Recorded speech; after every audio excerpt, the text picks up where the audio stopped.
this event in Parliament, enhancing the historic relationship between India and Eelath Tamils. We have a privilege of welcoming Sri Annamalai, the State President of Tamil Nadu for BJP, which is the current ruling party in India.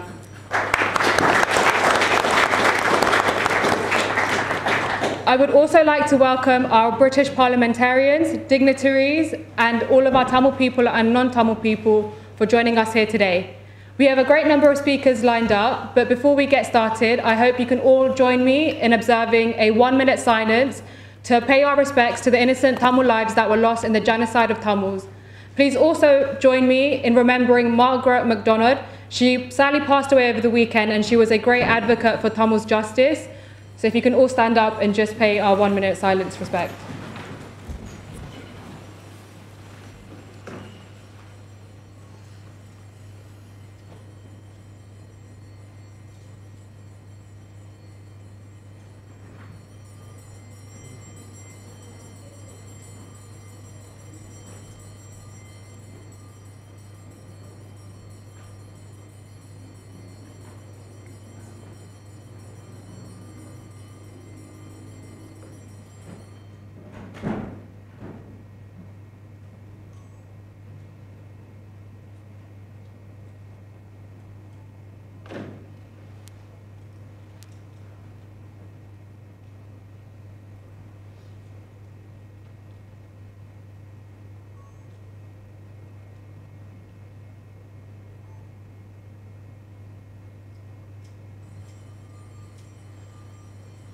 Thank you.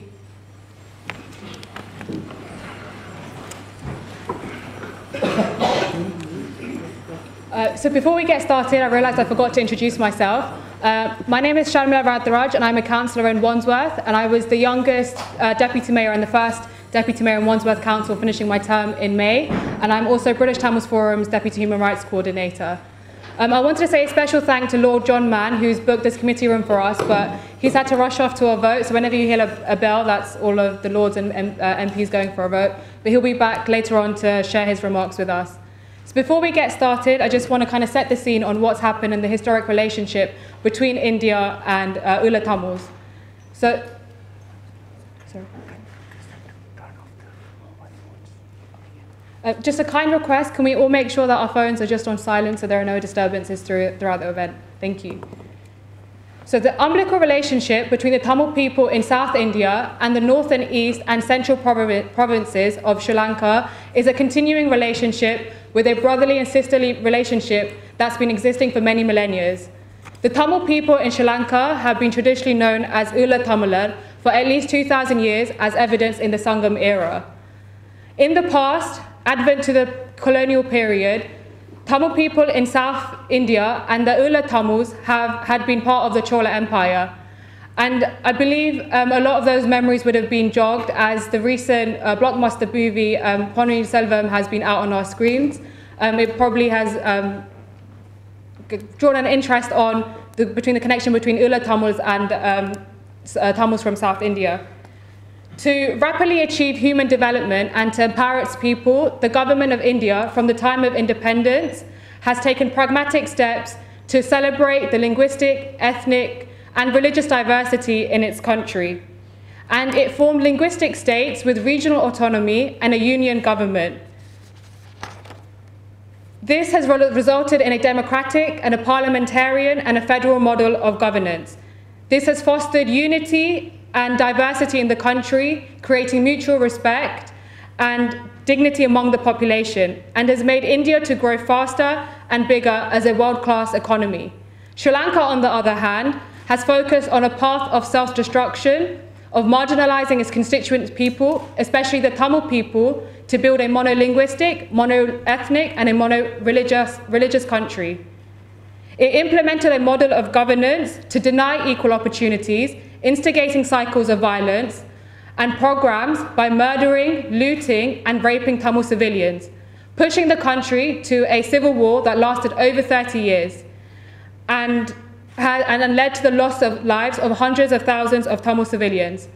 The genocide committed against the Tamil people since independence and the continuing structural genocide of Tamils has made Sri Lanka a bankrupt country today.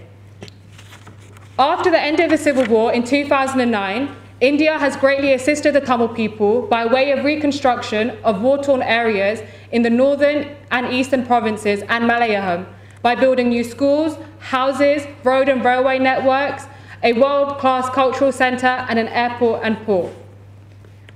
We note with great gratitude that many Indian leaders, including our special guest Thiru Annamalai, have recently visited the northern and eastern provinces and Malayalam and have availed themselves to the prevailing ground situation. We would like to take this opportunity to discuss with Thiru Annamalai steps that we can take to further rehabilitate, reconstruct, develop and build a better lives for the Tamil people. We would also like to explore the opportunity to enhance economic benefits and deepen the relationship between the Tamils in Ulam and India, and especially between Tamil Nadu and Great Britain. Before we continue, we are going to have a question and answer session at the end, but because of time constraints, there should be a piece of paper around in front of you. So if you have any questions that you want to ask to the Annamalai, I request that you write it down on the paper, and a member of our team will come around and collect it shortly, and then we'll take some questions later on. We did have a presentation that we were going to play on the cycles of violence and genocide, but due to the change in committee room, we're unable to play that. But I'm going to now pass you over to British Tamils Forum's General Secretary, Ravi Kumar, who's going to be speaking to us about the traditional relationship between India and Eelath Tamils. Good afternoon, ladies and gentlemen. Vanakkam Annamalai Avர்களே. On behalf of the British Tamil Forum and all the Tamil people gathered here, we are delighted to welcome our brother Thiru Annamalai Avargal to the British Parliament. Thiru Annamalai Avargal is the President of Tamil Nadu State BJP, the ruling party of India.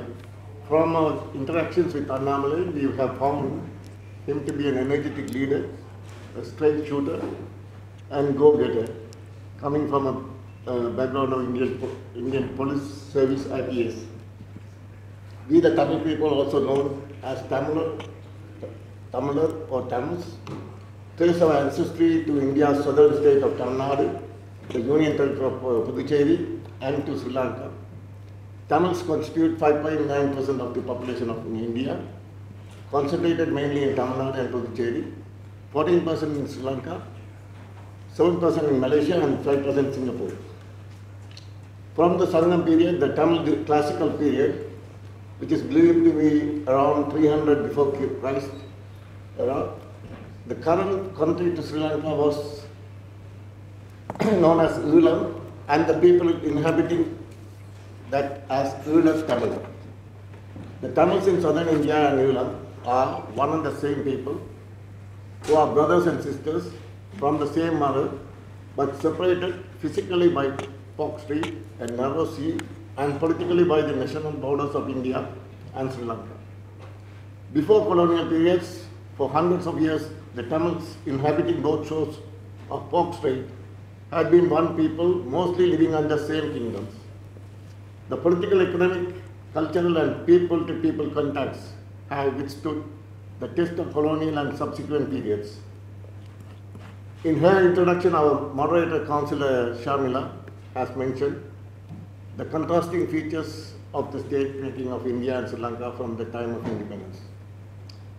If only Sri Lanka has followed the example of India in formulating and implementing an equitable model of governance to accommodate all its constituent people, it would not have been a country of bankrupt economy and a well-known human rights offender. From the time of independence, the successive governments of Sri Lanka tried to create a mono-ethnic, monolingual, mono-religious state by articulating singularization and Buddhistization, giving rise to ethno-religious fundamentalism.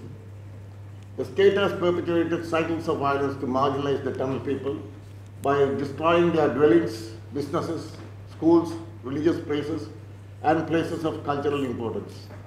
In addition, many discriminatory laws were made and implemented to make people stateless, deny their land rights, and deprive educational and employment opportunities. Thousands of people were killed due to the periodic government-sponsored pogroms.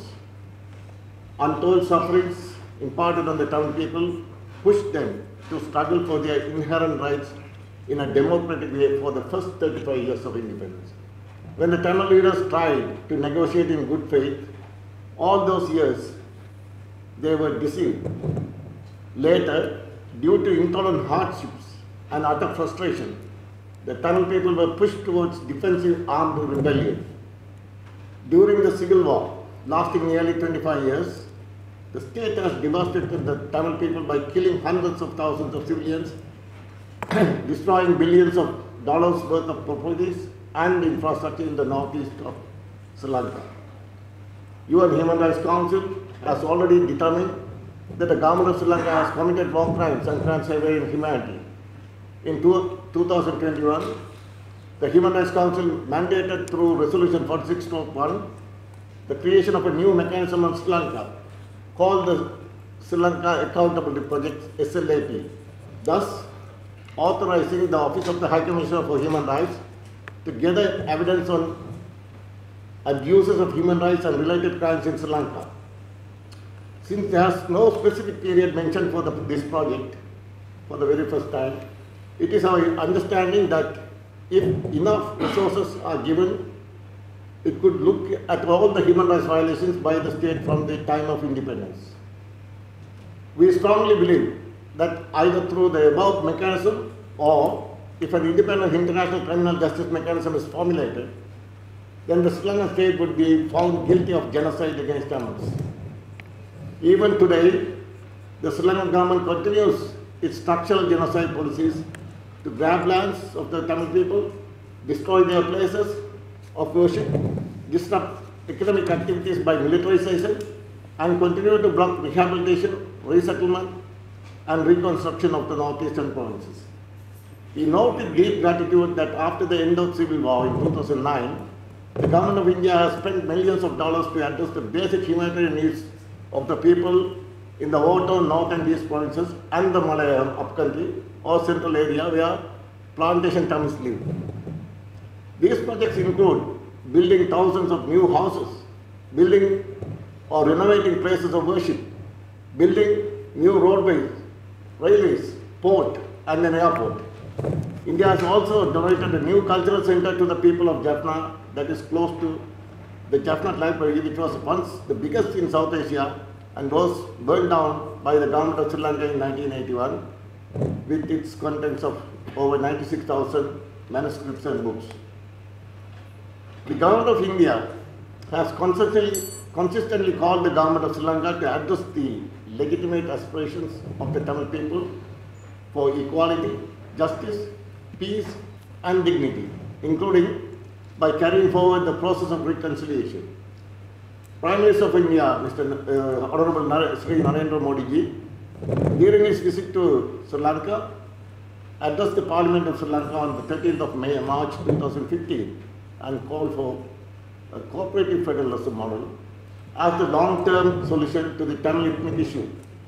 In his speech, he said the following, in quotes, "When we accommodate the aspirations of all sections of our society, the nation goes to the strength of every individual. The nation gets the strength of every individual. And when we empower states, districts, and villages, we make our country stronger and stronger. You can call this my bias. I have been a chief minister for 13 years, a prime minister for less than a year. Today, my top priority is to make the states in India stronger. And I am a firm believer in cooperative federalism. So we are devolving more power and more resources to the states, and we are making them formal partners in national decision-making processes." End quote. Our special guest today, Annamalai, is aware of all this historic and has a profound understanding of these issues and concerns of the Tamil people, having visited the north and east provinces and Malayalam twice recently. We are indebted to him and the government of India for taking all the positive and productive steps to assist and empower the Tamil people. The British Tamil Forum believes that since the government of Sri Lanka has consistently shown its disregard to the international norms and non-compliance to the UN Human Rights Council resolutions, it is time that the government of Sri Lanka, government of India and United Kingdom in association with United States, take the initiative to address the legitimate aspirations of the Tamil people for justice, equality, peace and dignity, including a negotiated long-term political solution.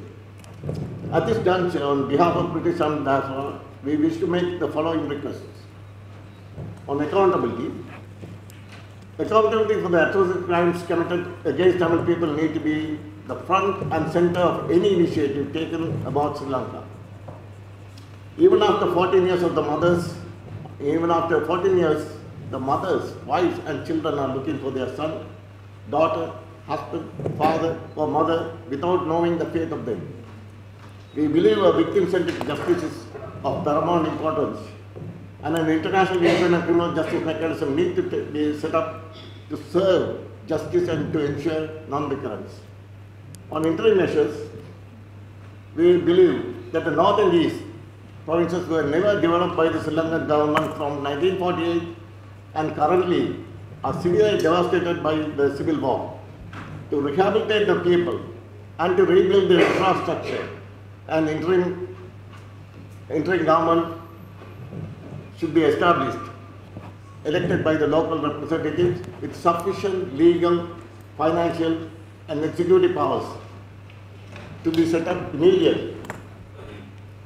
The 13th Amendment and to the constitutional issues, the Indo-Lanka Accord of 1987 envisaged a regional autonomy or quasi-federal model akin to what is found in Indian Union as the panacea to the ethnic conflict in Sri Lanka. The intent and purpose of that model was very much diluted in the resultant 13th Amendment to the Sri Lankan Constitution and the subsequent provincial councils. Even the meager powers in the bill were never devolved fully to the provincial council, and over the years, even those devolved powers were taken back. The executive powers are not devolved to the elected council, but to the governor appointed by the president. There are no financial powers available to the council as well as, and there is no scope to get foreign direct investment. As the model will not be fit for purpose in the current era, this needs to be modified in a systematic manner. As requested by all the elected representatives belonging to the Tamil national parties in the northeast of Sri Lanka, a long-term political solution based on the federal principles need to be formulated and implemented within a specified time frame under the arbitration of the governments of India, United Kingdom and the United States. Economic integration of Tamil Nadu, Tamils in the northeast and Malayalam need to happen at an accelerated pace. The current connectivity projects need to be enhanced by developing Jaffna Airport as a true international airport, especially by connecting to air services from Middle East, Far East and European destinations. Also, priority needs to be given in developing ferry services between Chennai, Karaikal and Kangasambari. A land bridge needs to be developed between Talamanna and Thanuskodi, linking both Sri Lanka and India.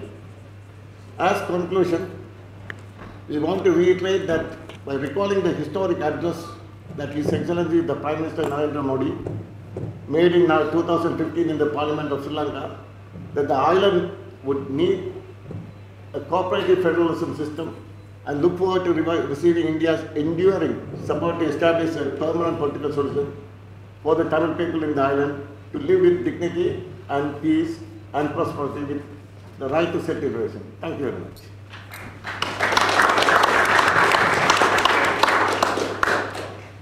Thank you very much, our very uncle.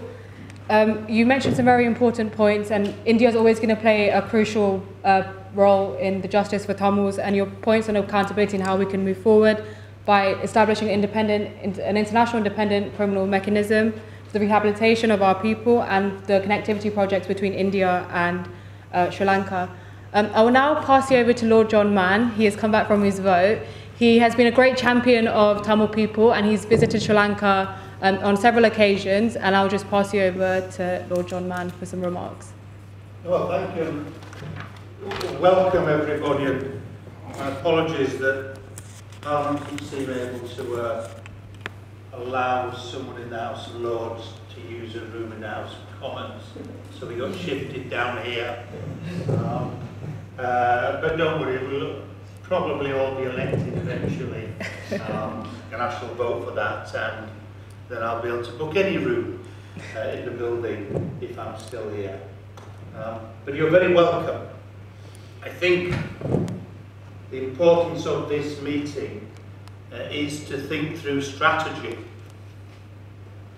When I got involved because one of my constituents, I don't have a large Tamil community, a handful of people, but the first still is a man called George Nixon, very involved, and Nixon needed help getting his family to join him when he fled from northern Sri Lanka during the war, fleeing for his life. And we got his family in, settled officially in this country, and I took the opportunity of visiting Sri Lanka, going to the villages, just as the ceasefires forced ceasefires were operating, the villages that were in the centre of the war zone, that were the war zone, that were the killing fields themselves. And George Nixon had told me that I should try and visit his bishop, Roman Catholic Bishop of Mannar. And so I made arrangements. And I had to meet the late Bishop of Mannar, sadly no longer with us, a great man, in total secrecy, a clandestine meeting, because he was fearful for his life. He was fearful of being caught meeting, and it was arranged very carefully. And I disappeared from the delegation one morning to meet him at a secret rendezvous. And he took me through the ledgers of his parishioners and showed me and proved to me the numbers who had disappeared. Not estimates, not guesses, not other people's statistics, but his own congregation. And 2,500 had disappeared. Just of his flock, Roman Catholics in Mannar. And therefore it was my conclusion coming back, and the figure I used, I went with you several times to Geneva, 146,000 people disappeared. 146,000 have not come back. And we know that that is nearly 146,000 who will never come back.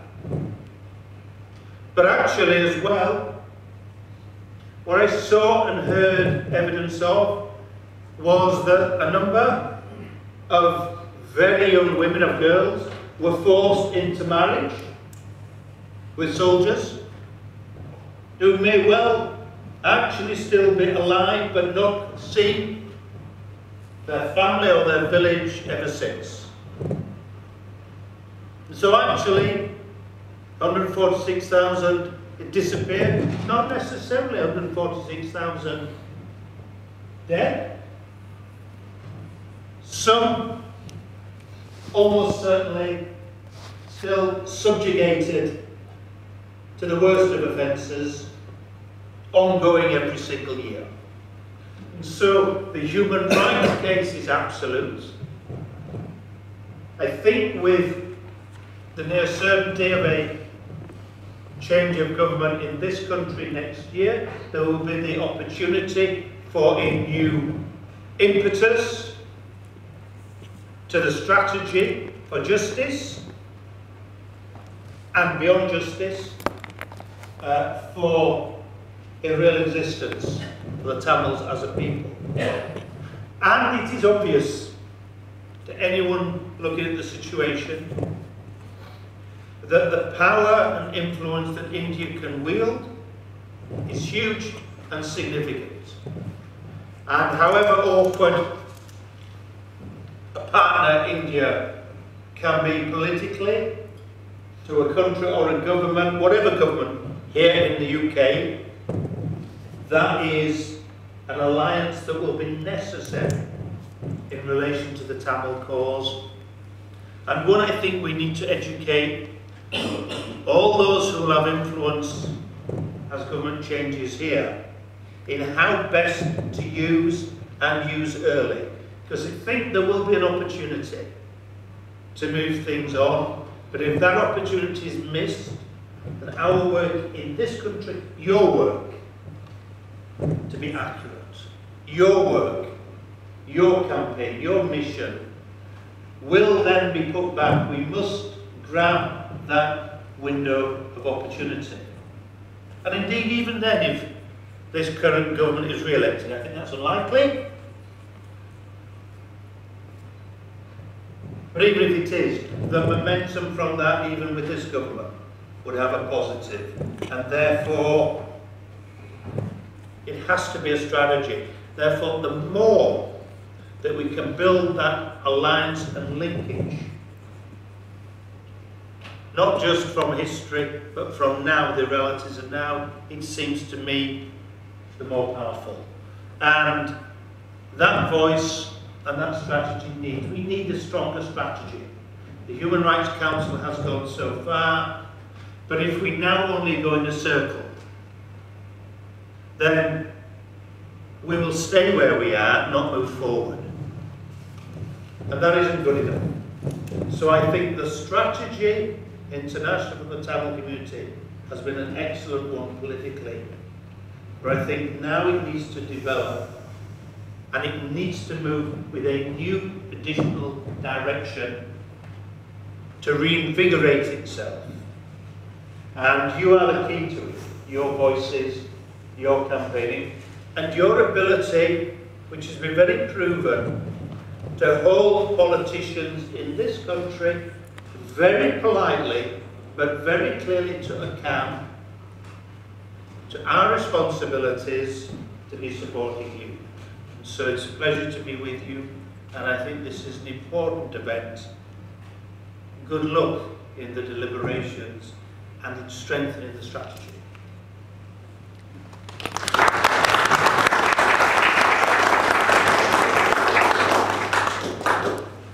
Thank you very much, Lord John Mann, and for sharing your experiences with Sri Lanka. And I think it's very important what you said about developing a new strategy moving forward. We've had this government in power for 13 years, and I think regardless of what party you are, the genocide of Tamils and the issue that's going on in Sri Lanka should be non-partisan. It should be something that everyone can get involved in, because we should all believe in human rights and to get the justice for Tamils.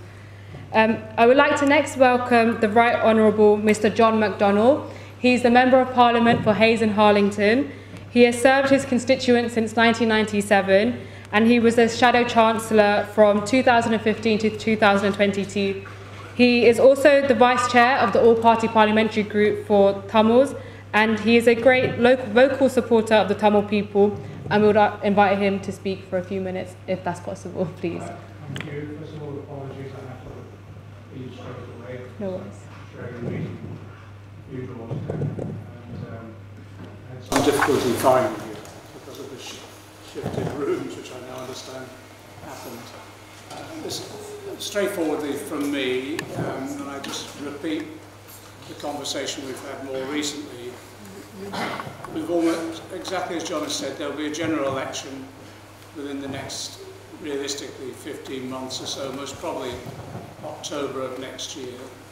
So we've got to use this period again to make this a general election issue. In the way in the past, before every general election, The Tamil community has been incredibly effective in terms of lobbying MPs and parliamentary candidates to secure commitments from them. And I don't think we should underestimate the scale of the political influence that the Tamil community can exert across the country, but in certain key constituencies as well. And so therefore we should use that influence, I think, now effectively during this coming period. What we've done in the past is produced a short manifesto of issues that had to be addressed. We've circulated letters to all parliamentary candidates, secure commitments, often by Tamils meeting them face to face, and in that way building up a wave of support as we go into that general election. There will be a change of government. I think there'll be a Labour government. I'm not sure what sort of majority there is. I'm hoping a large one, obviously. But we need to get that commitment, as you say, Chair, on a cross-party basis if we can as we go into that election. So it's up to us now to start doing the work again with that individual lobbying face-to-face, secure the commitments. The issue I think that resonates with many members of Parliament, and it will do with candidates as well, is the scale of the war crimes that have been committed, the way in which crimes have been committed with impunity, and there has been no accountability.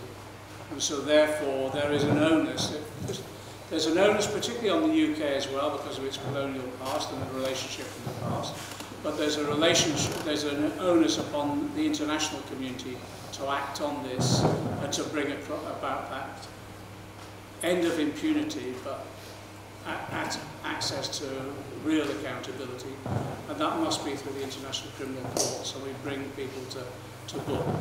The other issue that we've raised before is that we have argued time and time again for sanctions to be used against those individuals that we know have perpetrated human rights abuses. And we now have, as a result of pressure in both Houses of Commons and Lords, we do now have the Magnitsky Clause inserted into legislation, which enables this government then to take action against those individuals who we now have identified as human rights abusers, so we hit them particularly financially through their operation within this country with regard to the City of London investments, etc. So these are simple demands that we can get people to accede to, so that when we, after that election, whoever's in government, or I hope the Labour government, can implement these measures. I think it will send a real message out to the whole Tamil community that we have the potential of a real change here. I also say that we've been arguing this for the Tamil community, but this campaign has inspired others as well, and if we can succeed in this, in bringing about accountability for human rights abuses and, as we've said, genocide, if we can bring about and have success here, it will strengthen those in other areas of the globe who are equally standing up for human rights and are equally trying to expose the abuse of human rights and what's gone on, and the accountability of those politicians in particular who make these decisions. So I think it's one of the most significant campaigns that we have now. And we've got this period of time, this window of opportunity to transform this into something quite significant. Obviously, we'll do all we can, those of us that work for the all-party group, and we'll give all the support that we possibly can. I make my apologies now. I'm sorry I have to go into this chair, otherwise I'm going to be accused of being late again. Okay. Yes. Thank you so much.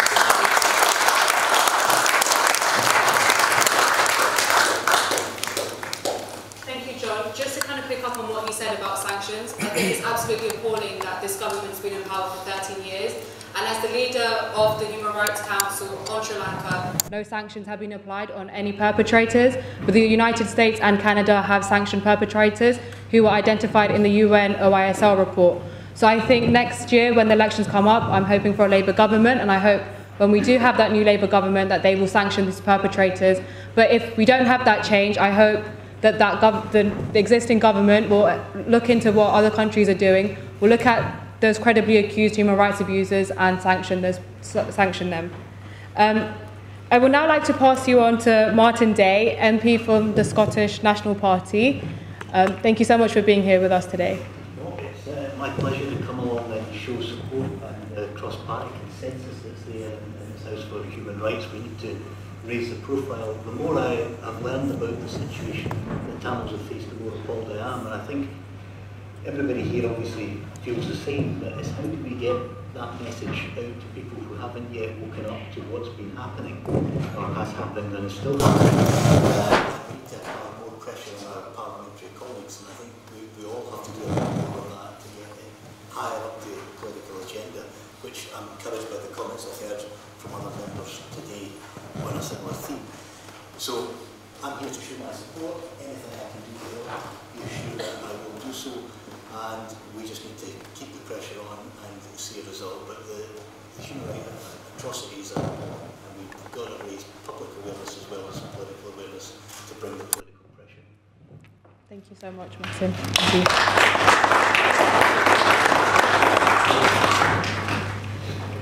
you. We had a number of other MPs that were lined up to speak, but there's been an emergency vote in the House of Commons, and so Teresa Villiers, who is an MP, she sent us a video to play, but unfortunately I don't think the TV's working, so I'm just going to quickly read out to us what she was going to say in the video. Teresa Villiers has been a long-time supporter of the Tamil community. She's come out to the United Nations Human Rights Council with British Tamils Forum on several occasions. So this is what she was going to say. I'm so sorry I can't be with you today, but an important debate has cropped up in the parliamentary agenda which I have to attend. But I'm sure that it will be a great meeting with Mr. Annamalai from the BJP from Tamil Nadu State. I warmly welcome him. I know that fostering links between the Tamil community and the diaspora around the world and in India and in Sri Lanka is very important, particularly because we share the common goal of justice for Tamil victims of human rights abuses and atrocities during the Sri Lankan Civil War. That's a campaign that I will continue to fight on behalf of my British Tamil constituents. I wish you well with this event, and I'm sure Lord John Mann will be a very able host. So thank you to Teresa Villiers for passing on those videos, and her apologies for not being here. I will now pass you on to our special guest that I'm sure that we're all here to listen to Annamalai Avarkal. He's the president of the Tamil Nadu state of BJP, the current ruling party in India.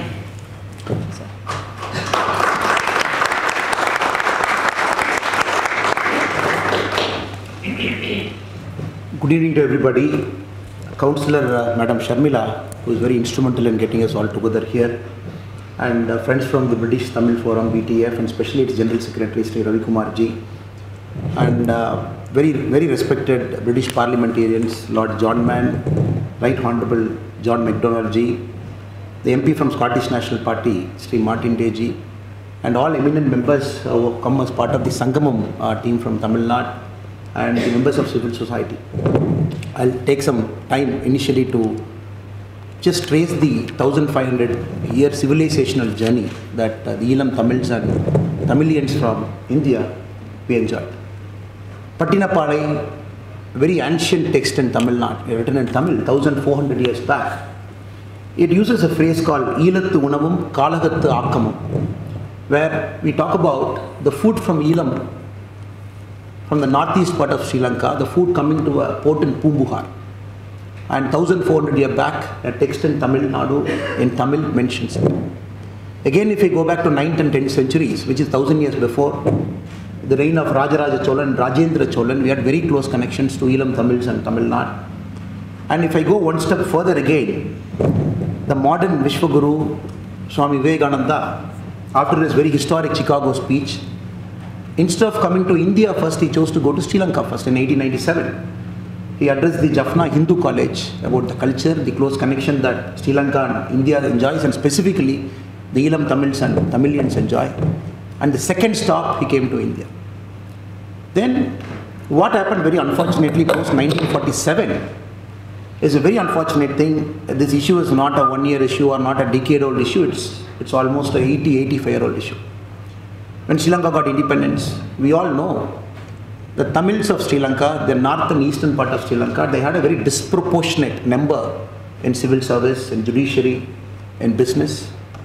Only because it was a very fair competition, the Tamil Elam friends and brothers, they enjoyed a very disproportionate presence, only because of a merit-based competition. 1948, the new country of Sri Lanka brought an amendment to the Citizenship Act, thereby rendering millions of Tamils overnight stateless and homeless. That issue took about almost 2 decades in the Sastri time through the Sastri Pact to get solved. And right now as we speak, there are millions of our friends, Sri Lankan Tamils, settled in parts of Tamil Nadu, Kerala, Karnataka, because of the Sastri Pact when India agreed to take the stateless Tamils back to our country. Then if we go one step further, after the Civil War, specifically the 1987, the Indo-Sri Lankan occurred, for which India is supposed to be a guarantor of its implementation in full letter and spirit, and thereby agreeing to whatever our Prime Minister in 2017 spoke to Sri Lankan. They combined both the houses. Then if you go one step further, 2009 was a very terrible year for everybody. As a politician in Tamil Nadu, I keep blaming the then central government in 2009 for failing to do its duty, for failing to be the country which could have stopped its war, prevented killing of millions of people, which India failed to do in 2009. Post 2014, when our Prime Minister Sri Narendra Modi ji started coming in, that is the time we are seeing a very new hope, which is a continuity of this thousands of year-old civilizational continuity we have. Our Prime Minister Narendra Modi ji was the first Indian politician to use the word called civilizational twins. He said India and Sri Lanka are sisters from the same mother. And it is not a question of a big brother and a small country next to each other. This is not a question of India trying its strategy over Sri Lanka to win over the hearts. Our Prime Minister was the first politician in India to use the word called civilizational twins, whereby we have a historic duty to solve the issues in Sri Lanka, to play an active role to make sure, especially the Tamils in the northeastern part, they go back to how they were 100 years before. If I can trace back the last 9 years of what India was able to do inside Sri Lanka, and millions of rupees of money poured into Sri Lanka, just to make sure the northeastern part of Sri Lanka gets stabilized. As we speak now, 51,000 houses built by the Indian government in the northeast and in the central province of Sri Lanka, so that people have a house to live. And more importantly, post that, India, just now we have opened the cultural center in Jaffna at a cost of 120 crore Indian rupee, and which the Prime Minister believes the rich culture of Jaffna should get preserved through that center, whereby even 1,000 years from now, the richness of Jaffna should go to the next generation also. The rail link from Colombo to Jaffna, again India got in. And Prime Minister firmly believes to solve the problem in Sri Lanka, the people-to-people contact needs to be strengthened. After 1987, the Accord, and before that, after the unfortunate cyclone that we got, whereby the railroad got washed away, almost 25 years there was very little human people-to-people interaction between Tamil Nadu and the northeastern part of Sri Lanka. Anybody has to go to Sri Lanka, you have to go to Colombo, then travel about 6-7 hours to go to northeast, which is very culturally connected to you. In the last 3-4 years, India has made very major strides there. The Jaffna-Palali airport got built with a soft loan given by India. The flights were operating. During the COVID time, the flights got stopped. Again, India put pressure. The flights got restarted again now. And India is very clear. The port facility of Kanakeshandurai, especially the northern part of Sri Lanka, has to improve again, so that we operate passenger ships between Karaikal, Chennai, and Ramanathapuram to Pamban. So these are all areas the Prime Minister is focusing, where people-to-people contact between India and Sri Lanka gets established, not through Colombo, but directly to the northeastern part of Sri Lanka. As we speak now, the Kanakeshandurai port thing is almost through. On any point of time, we expect the first passenger ship to sail from Karaikal to Kanakeshandurai, which sir was mentioning that he made it as an agenda point. The flights are flying from Chennai daily to Palali airport, where a lot of Tamils from Tamil Nadu, a lot of Tamils from the Eelams, they both fly to different parts of each other. And more than that, in the Sri Lanka debt trap crisis that happened in the last 1.5 years, very, very unfortunate. India fulfilled its duty, civilizational duty, by supporting Sri Lanka with about $3.8 billion of soft loans, 40,000 metric ton of diesel and petrol, sending vegetables, critical supplies of medicine, where India literally stabilized Sri Lanka from collapsing. So this is the historic arc I wanted to trace. I had the huge privilege of stepping into the very sacred land, the Elam land in the northeastern part of Sri Lanka. I'm yet to come across a culture that is so vibrant, that is brilliant, that is so rooted. I'm yet to come across a culture like how Tamil Eelams are. We all believe in this age and time, if we are not solving this problem now, we are not going to solve this problem anytime more in the future. And before getting into the strategic part and what India is doing now, what we foresee that will happen in the next 5 to 10 years, I would like to pinpoint 4 or 5 issues of concern that I have seen during my visit to the Northeast. I have observed the educational standards of the northeastern part have drastically fallen down. The same area 10-15 years before, the students, the Tamil Elam students from the northeastern part, who are able to top most of the Sri Lankan examinations, the last 3-4 years of central examinations, they seem to fare very poorly and they are in the bottom percentile. This I believe is very, very dangerous. And any political solution, when we do it now or in the future, it has to have a very able workforce. It has to have very educationally sound people. This I believe is a very critical area of concern. The second area of concern I see in the north and the east, the alarming rate of fall in the Hindu population. The Hindu population is falling down drastically. In fact, I use the word called alarmingly in the northern and eastern part of Sri Lanka, which I believe is a severe case of concern, because this demographic change is going to adversely affect the culture of that area in decades to come. The third issue I believe is the issue of archaeological sites. The northeast continues to enjoy 1,000 plus years of its own unique culture and distinct identity. Of late we see the Buddhist archaeological sites cropping in, whereby there is a cause of tension between the Elam Tamils and the Buddhists there because of the archaeological issues that I believe needs to be sorted out for any lasting peace to come there and solution to be permanent in the coming decade or so. Fourth one, I would have seen the Sri Lankan army occupying agricultural lands in the northeastern part of Sri Lanka, and which are very fertile lands, and a lot of army camps and everything being established there. And the fifth issue, I have seen the lack of unity among the Tamil political parties both in the northern and the eastern part, where you individually interact with the Tamil political leaders. Everybody seems to have their own solution, but they don't seem to have a combined solution where they can sit at the table. We can talk everywhere across the country, across the world, but to have a lasting solution, it is very important the Tamil parties of the northeast, they come to a common platform. We also had the opportunity to take it to the Sri Lankan side during our visit to the Jaffna, including to the Sri Lankan Prime Minister as well, about the issues of the falling educational standards, the issues of the changing demographic nature, the falling of Hindu population there, and more importantly, the archaeological issues. I am very happy recently, just about a fortnight back, the Sri Lankan government has appointed a new governor to the eastern province, who happens to be a Tamil, from the Malayaga part of Sri Lanka, from the central province, Mr. Sendil Tondaiman, who happens to be a governor. I believe with this appointment, many of the pressing issues, including the archaeological problem, will come to a solution is our belief. And more than that, India is also getting into the cultural side in the northeastern part. The temple Tirukethiswaram, which is 1400 years old, which is sung in the very ancient Tamil epic called Devara, which we, India, helped to renovate it. The Kumbhavishekam is done. That is also sending a lot of Tamils from Tamil Nadu to go to Tirukethiswaram. We believe in the coming years, strengthening of people-to-people contact is going to put pressure on the local politicians to find a lasting solution. I'm sure the British parliamentarians, the honourable members will understand. Sri Lankan constitution is a very unique constitution. Out of the 225 MPs in the Sri Lankan constitution, 196 are elected directly by the public. And the rest 29 are elected from the national list. Meaning, a powerful politician in Sri Lanka can get defeated in an election. Still he can get into the parliament through the national list by virtue of the party getting a significant percentage of votes. So what I'm trying to convey is we cannot count any single politician out of Sri Lanka. Every single politician who has governed in the last 30-40 years, he or she exercised a significant, considerable amount of influence in Sri Lankan politics. So countries like India, which are very, very close to Sri Lanka, we have to engage every single politician there. Politicians of opposite sides, previous presidents, former prime ministers, because you cannot count anybody out in the way the Sri Lankan parliamentary democracy is designed. That is why the Honorable Prime Minister Narendra Modi ji is the first Indian Prime Minister to visit Jaffna. We say we are 1400 years old of civilizational continuity. But it is the Honorable Prime Minister Narendra Modi ji who made an effort to visit Jaffna for the first time after Sri Lanka got independence in 1948.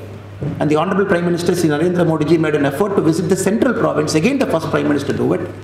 And the Honorable Prime Minister has said in very clear and categorical terms that the lasting solution for Sri Lanka is the complete and full implementation of Article 13, and India stands guaranteed to the accord signed in 1987 between the two governments. And our External Affairs Minister, Mr. Jaishankar, as late in 2023, a couple of months back, when he met the Sri Lankan Prime Minister also, India has reiterated that Article 13, the complete implementation is also expected. But we all know in the era of power politics, the China model of debt trap, the string of pearls theory, the China's heavy investment inside Sri Lanka, right from Hambantota to Colombo to the northeastern part, right up to creating of new ports there. There is also a strategic objective for countries like India. And one is a civilizational tune. We believe it is our moral responsibility to stand with our brothers and sisters there to find a solution to it. At the same time, we are also very careful. Sri Lanka should not get into the global high power politics, whereby it behaves like a pawn in a chessboard, where the people will ultimately suffer. With this, I really thank the British Tamil Forum. And one thing I can assure on behalf of our party, and we have been very vociferous over the last 2 years, and we have been putting pressure on our own government, including a delegation from our party in Tamil Nadu, where we happens to be the ruling party in India. We have given a delegation on behalf of Tamil Nadu BJP. We have given a representation to our External Affairs Minister that Article 13 has to be implemented in a speedy fashion. No more delay is unacceptable to the people of Tamil Nadu, because we believe after what happened in 2009, where India also played a direct part, where India could have easily stopped it, it is important that India solves it now. So we completely agree with many of the things that you have said. At the same time, coming from India, we are also very careful, because we have to work across the political parties. We have to develop a degree of trust, because the borders between both the countries is just 25 kilometers away. And every day the fishermen from Tamil Nadu get arrested in the northeastern part of Sri Lanka. As we speak now, 22 of our fishermen from Tamil Nadu are in Sri Lankan jails, arrested 2 days back for getting into Sri Lankan waters. So we are also very careful, very cognizant of it. And we also believe forums like British Tamil Forum, with the support of the honorable members of parliament here, with the support of the global civil society, you are exerting the pressure that is supposed to be exerted. But we are very confident. We stand with you. We also need a solution. We want them to live in peace. We don't want this great culture to get disintegrated. With the falling levels of educational standard is an alarming cause. When you find a solution 5 years from now, we should have people there. We should have quality of people there. We should have good quality of educated people there to build back the economy, which we believe right now is not happening. That is why parallelly also the Indian ambassador, Mr. Gopal Bagle, and all our leaders there present in the Indian embassy, we are urging the Indian corporates to go and set shops in the northeastern part of Sri Lanka, create employment, bring a degree of stabilization there. With this, I end my speech. I thank the opportunity given by BTF to come here to the seat of, I think this place ruled 3/4 of the world just about 100 years back. So it's a privilege coming here and addressing the crowd, and especially talking to our British parliamentarians. We'll be very happy to take any of your questions and clarify. Thank you so much.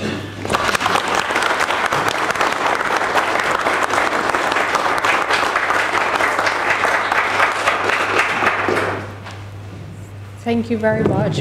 We'll now go to questions and answers. If anyone has any questions, please feel free to raise your hands and we'll go around the room.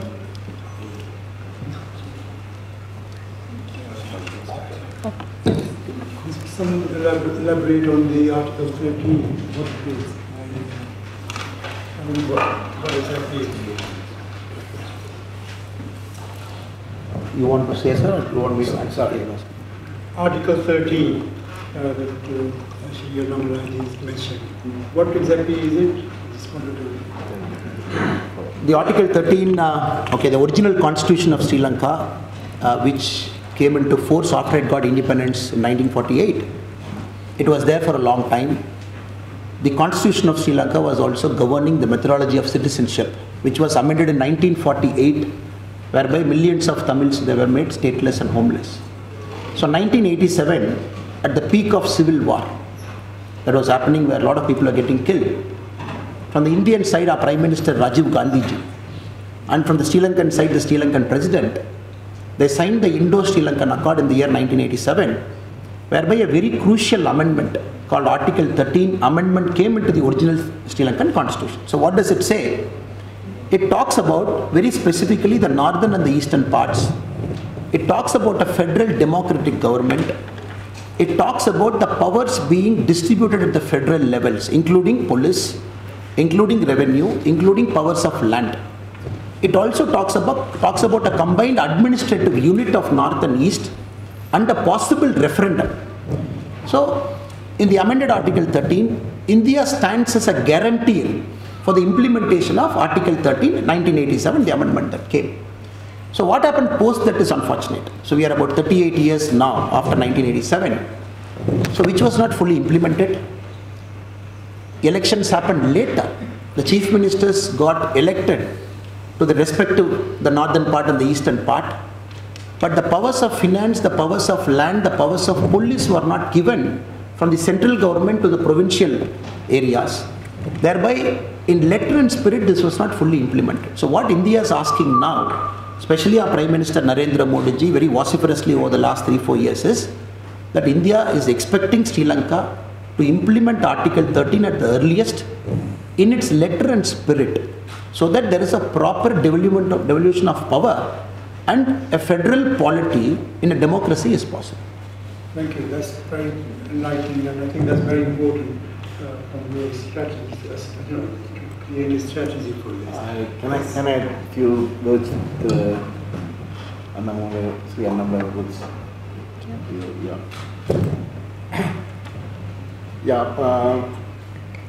As I said, in 1987 there was an accord, bilateral accord. That is the only accord, international accord that proposed some kind of solution for the ethnic conflict. Actually, the original Indo-Lanka Accord have certain points that articulates well about the habitation of the Northeast, traditional homeland of Tamils. Then again, it gives importance of the need for the resettlement of Tamils who fled from the region. And some of the issues which are pertinent to the Tamil victims in the traditional homeland. That was the bilateral agreement between two countries. Soon after that, based on the Indo-Lanka Accord, J.R. Javadana, the then President of Sri Lanka, created 13 Amendment as a solution to the conflict. In our view, we think the letter and spirit enshrined in the Indo-Lanka Accord is not fully complied in the 13th Amendment. That is one. Two,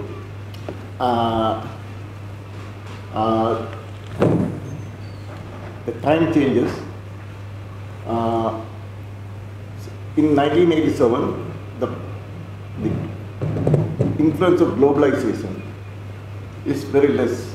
We are now, after 35 years, all the global communities, all the villages are connected together, and they somehow trade, somehow produce, manufacture, export and import.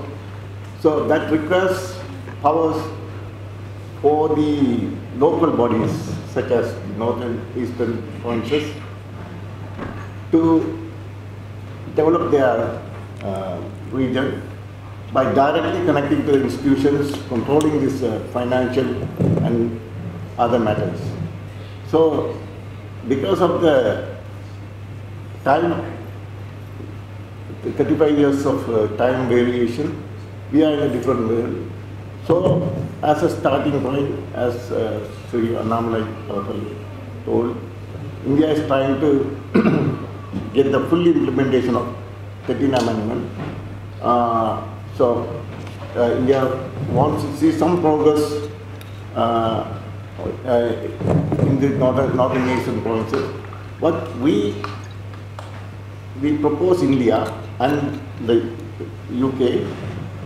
Even we just about an hour ago, we finished a meeting, with very constructive meeting with the Foreign and Commonwealth Development Office, where we proposed the interim administration for the northern region. Only the northern province and eastern provinces were completely damaged by the war. And ever since the end of the post-war period, there's no comprehensive needs assessment were taken. Sri Lanka is actually blocking such project, so that the next step will be to plan and execute a proper rehabilitation, reconstruction, resettlement program. So what the Tamils are enduring now is a post-war trauma. Besides the militarization and other human rights violations,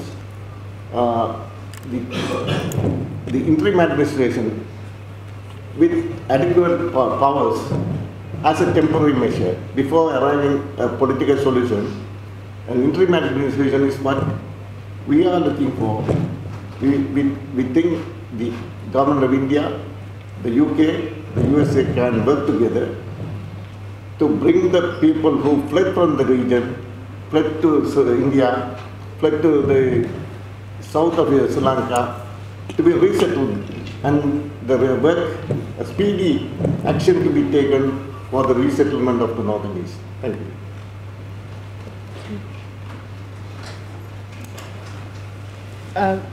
Yeah, one question. Yeah, Okay, Prajnala.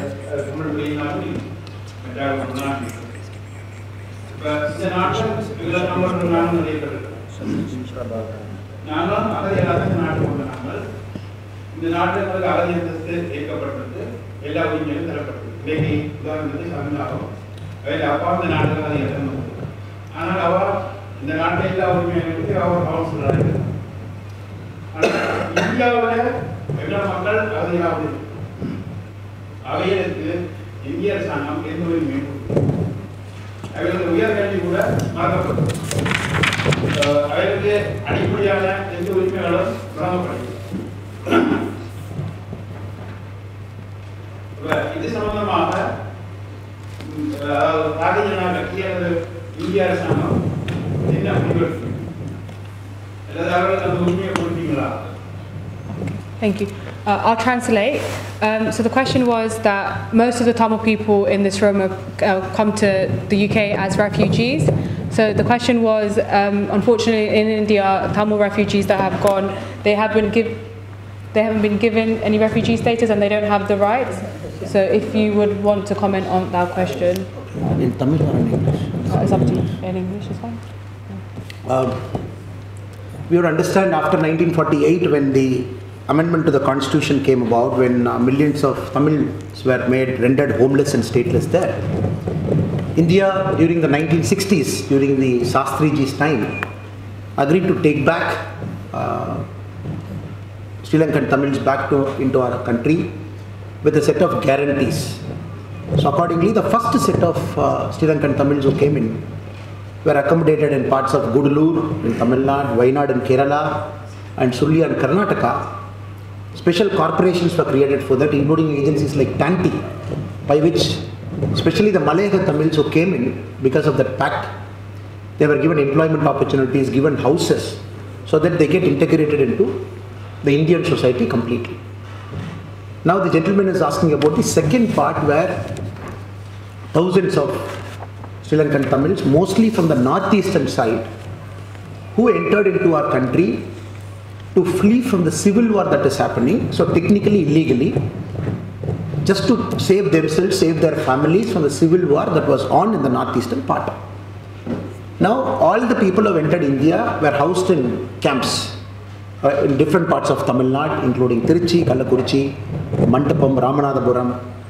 So as we speak now, there are thousands of people who are in camps. But to explain it to my friends from Britain and especially to our honorable parliamentarians here, these camps are not technically camps.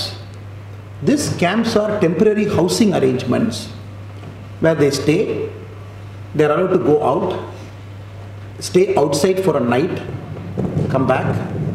Their children can go to schools and universities across Tamil Nadu and study, even get jobs and work. But the only thing they don't get till now is the Indian citizenship. Now his question is of two parts. What about gentlemen in the camps? The government of Tamil Nadu pays them a certain honorarium every month in the camp where they are staying. Now the second part, what about citizenship to them? We know the citizenship of India, the act is very complex act. The first major amendment we have done for a historical reason was recently after Modi ji has come to power, especially for the minority communities in Pakistan, minority communities outside our country, the 3 Muslim nations, where minority communities inside those 3 Muslim nations, where they were religiously persecuted, including Hindus. So the Citizenship Amendment Act recently that India has amended gives citizenship to those communities now. On record, the BJP Tamil Nadu, we are requesting the Indian government that our Tamil brothers and sisters who are housed in the camps also should be considered for citizenship. On record, BJP Tamil Nadu's demand and the Tamil society's demand and the Tamil political party's demand. I am very sure in the coming time the government of India is going to take a very reasonable call on that, because the Citizenship Amendment Act that happened now is for a demand that was 30-40 years old. Now the second Amendment Act that has to happen has to incorporate the Sri Lankan Tamils who are already into Tamil Nadu. Here we have to be extremely considerate for the children who are born in the camps. Thousands of children were born in the camps. They were all born on Sri Lankan soil. After their father and mother had fled the civil strife there, after entering and settling into Tamil Nadu, they were born here. They are big adults now, individuals now. So that is one category.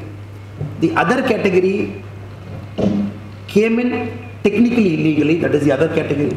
So each needs to be handled very differently, but overall, our position as Tamil citizens, Tamil civil society members, that our country has to take this into account in a very humane manner and give citizenship to the brothers and sisters who are also in the camps. So they are taken care well, educational standards is very good, they go out of camps, any small concerns, whatever they have brought it to our attention, including a driving license issue they were not able to get, which we solved it now. The only last remaining problem is the citizenship status, which I believe will also get solved in the future. Can you translate that? Thank you very much. Unfortunately, we've got a time constraint because we have to kind of conclude. I'm happy to speak to you after and translate, Uncle, if that's possible. Just because of time, we're going to have to move on. We have one last speaker with us. It's Satish Prabhakaran from Sangam. So I would now like to welcome you to speak. Thank you. Thank you. Hello everyone. Vanakkam. I'm Satish Prabhakaran from Sangamam, UK. Just out of context from this topic, we just wanted to introduce Sangamam UK as well as an organization who are working with the Tamils here and probably will in future work with everyone here, all the Tamil community together. So with that vision in mind, I'll briefly take just a couple of minutes to explain about what Sangamam UK is about. Sangamam UK was founded with like-minded individuals as a part of HSS UK. This is with the mind of a platform for Tamil community who originated from different countries, predominantly from India, Sri Lanka, Malaysia, and Singapore, those areas across the nation, to learn, preserve, follow our rich traditional Tamil culture and values. What we do, our ethos and values are of 3 pillars: to promote, preserve and inculcate our culture, rich traditional Tamil culture with us as well as to our next generation. And the next one is Seva, which is like service. I'll touch upon how we do it, and then our Dharma. We've been, from the time we founded, we've been doing various activities. I'll just briefly touch upon a few, just to give a glimpse, and then probably we'll do furthermore as a bigger community together. We have been regularly doing something called Akanda Tamil Ulagam, which is like Global Tamil Conference. Physically we used to do before COVID, and then during COVID we did across the globe virtually, spread across 2 days at different time zones to adjust the time, where we had eminent speakers from Sri Lanka, India, and then US, everywhere, to come and speak about our Tamil culture, how do we promote. We had debates, discussions, and then there have been actions that's been taken to take it up. The next big one, which currently is happening in India, is like this whole year, India is celebrating 100th year of Harivarasanam. For those who don't know, Harivarasanam is a very important prayer for Bhagavan Ayyappa, who's in South India in Kerala. So that to celebrate the 100th anniversary of writing that poem, this whole Harivarasanam has been celebrated. Eminent guest speakers and singers across the globe. We brought in eminent speakers speakers and singers from India last December. We did it across different places in UK, Harrow Ayyappa Temple, Birmingham and other places, which again is to promote our culture and dharma there. The third one is we regularly do our annual camp, where we try to showcase our traditional cultures and values to our next generation and to the people who are not aware of it. Last year what we did is we brought in some traditional unknown games, actually the sports which we play literally in India, which we used to play in India also in certain places in Tamil Nadu. It's gone now, but we try to bring that here and showcase in the soil. Many of us have, many of the comments we have received is, oh, this is very good, we have seen it for the first time, including the Tamil people. So that's something we do. Other small things which we do regularly is to inculcate the Tamil learning attitude with our kids, like Tiruthural reciting and Pechpoti. We also do International Women's Day regularly, again bringing in eminent speakers from India. The key thing, other thing which we did a couple of years back is to bring in the awareness about census. So census 2021 was very important. From the statistics we found, ONS statistics we found, especially the South Asians in our community, people don't take interest in taking the census. But we took an effort to bring all the like-minded Tamil organizations together. We hosted a meeting with them, explained them the importance of census. We brought one representative from ONS itself to explain why we do have census, what benefits you will get. So that was again, I believe, received very well. Other than that, we do, as I said, seva activities, which is like service-based activities. We do fundraising to support the people in India. Like we work with Vanavasi Seva schools, where the school teachers we teach English from here. Other than that, we also raise funds for Arogya Bharati, which takes care of underprivileged people in Tamil Nadu again. Again, as I said, we have more activities to do with a bigger roadmap. We would like to work together with all the Tamil communities together, just using this opportunity to thank everyone and then join us. Together we can achieve more. Thank you. Thank you very much.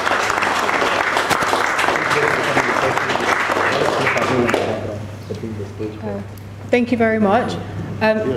We're just going to conclude now, so I just want to say a huge thank you to Thiru Annamalai for coming from India and for sharing your experiences and what you saw as a concern on your visit, including the poor educational standards, the fall in the Hindu population and the forced demographic changes, the archaeology sites being occupied by the military. This is again part of the structural genocide that the Sri Lankan government is doing, is to build Buddhist statues on top of the ruins of Hindu temples, and the Sri Lankan army occupying the agricultural lands.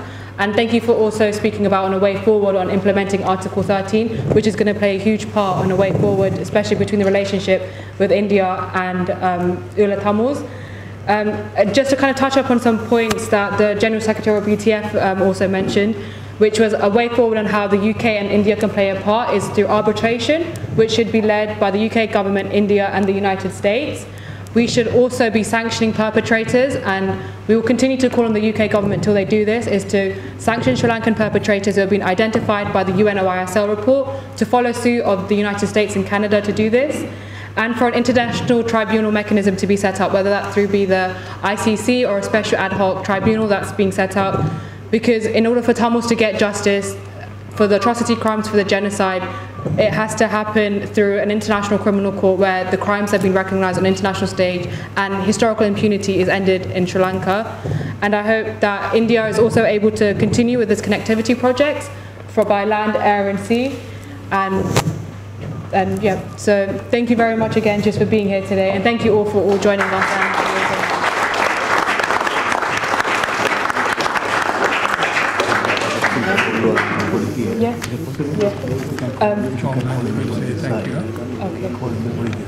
I'm just going to, Lord John Mann is also going to say some closing remarks, I believe. Just. If I may say, the better organised you are, the more powerful you will be. Thank you.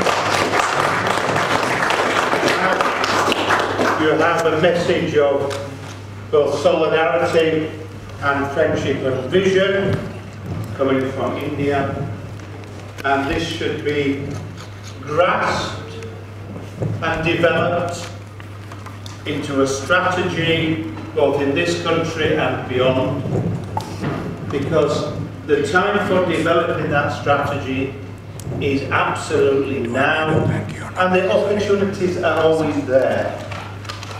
Are we there to win victory, or are we there only to look backwards? We should do both, and therefore I welcome British Tamil Forum organising this event tonight, and all of you for so generously giving of your time. So let us get better organised, and then we'll be more powerful. Thank you for coming here. Thank you. On behalf of British Tamil Forum, thank you very much for all of you coming in, and a great big thank you to Lord Mann for organising it. And Sri Annamalai, you are in the mother of all parliaments. Not only that, you're actually at the upper house, the House of Lords itself. So, thank you very much. Thank you all for coming. Sorry we ran out of time because of thank you, everything is...